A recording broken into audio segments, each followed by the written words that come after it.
ako'y nagbabalik mahal. Nagbabalik ng Spicy Off mo muna si DJ Kim Chino para pag-usapan natin ang mga green flag na dapat mong tignan kapag ikaw ay lumalandi. 'Di ba? Karamihan ngayon talaga sa mga tao or sa mga nakaka-date mo, minsan gusto ka lang tikman. At ikaw marupok, binibigay mo naman agad.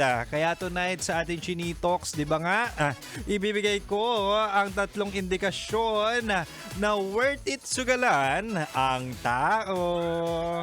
Di ba? Para hindi ka laging naloloko, hindi ka laging naiiwan at hindi puro trauma ang nangyayari dyan sa buhay mo.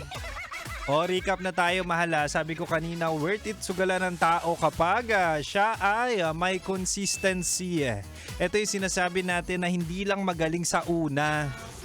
Diba? So kung first date nyo, malambing siya, first date nyo, generous siya, first date nyo, talaga nga na mga maganda ang treatment sa'yo, princess treatment man yan, passenger princess ka man, o di kaya talaga nga namang thoughtful yan, ay nako, dapat as time goes by, ganun pa rin ang kanyang personality or behavior, 'di ba?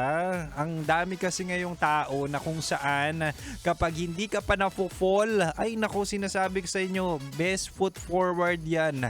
Kumbaga performance level kasi hindi niya pa nakukuha ang gusto niya makuha sa iyo. 'Di ba? At ang pangalawa, mahal, worth it sugalan ng tao kapag marunong mag-communicate. 'Di ba? Ito yung sinasabi natin na dapat doon ka sa taong open, makipag-usap kapag may conflict. Open makipag-usap kapag may nagawang mali. Hindi ka matatakot mag-voice out kapag hindi ka okay. And at the same time, willing makinig.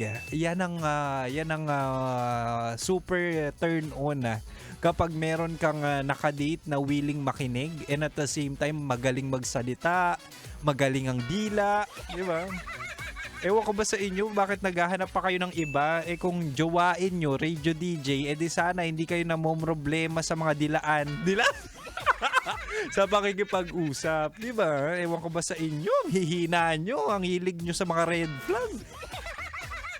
At ang pangatlo't panghuli, mahal, worth it sugalan ng tao kapag may same direction kayo. Ito yung sinasabi natin na hindi kailangan na talagang compatible. Hindi naman laging ganun eh. Make sure nyo lang talaga na aligned kayo kung saan patungo ang magiging relasyon nyo. 'Di ba? Minsan hindi naman totoo yung opposite attracts. Doon na tayo sa katotohanan.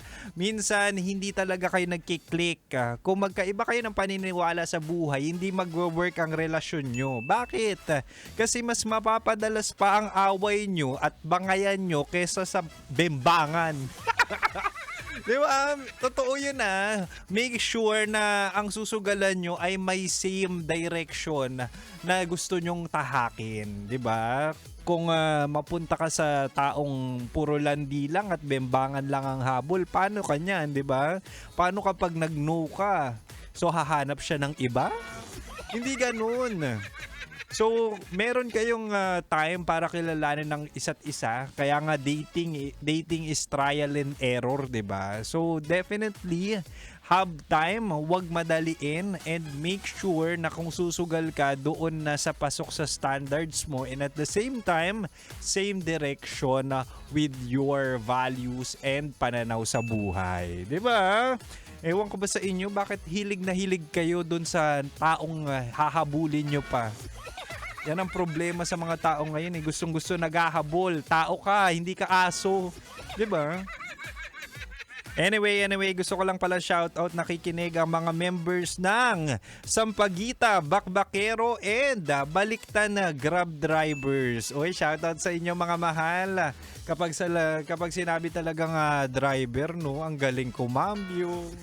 Ang galing humagod and at the same time sweet lover. Totoo yan sweet lover talaga sila. Kaya shoutout sa inyo, mabuhay kayo mga mahal. Maraming salamat sa pakikinig at maraming salamat sa pagmamahal. O siya, ako'y sisibat na. Happy Friday everyone. But for now, susunod na po sa akin sina Titan Jello at Rocky Terra sa kanilang programang Rocky Secret Files with Titan Jello. Kaya dito ka lang, mahal. Dito ka lang sa 90.7 Love Radio. Kailangan pa bang i-memorize yan? Basic. Metro's #1 Love Radio. 'Basic!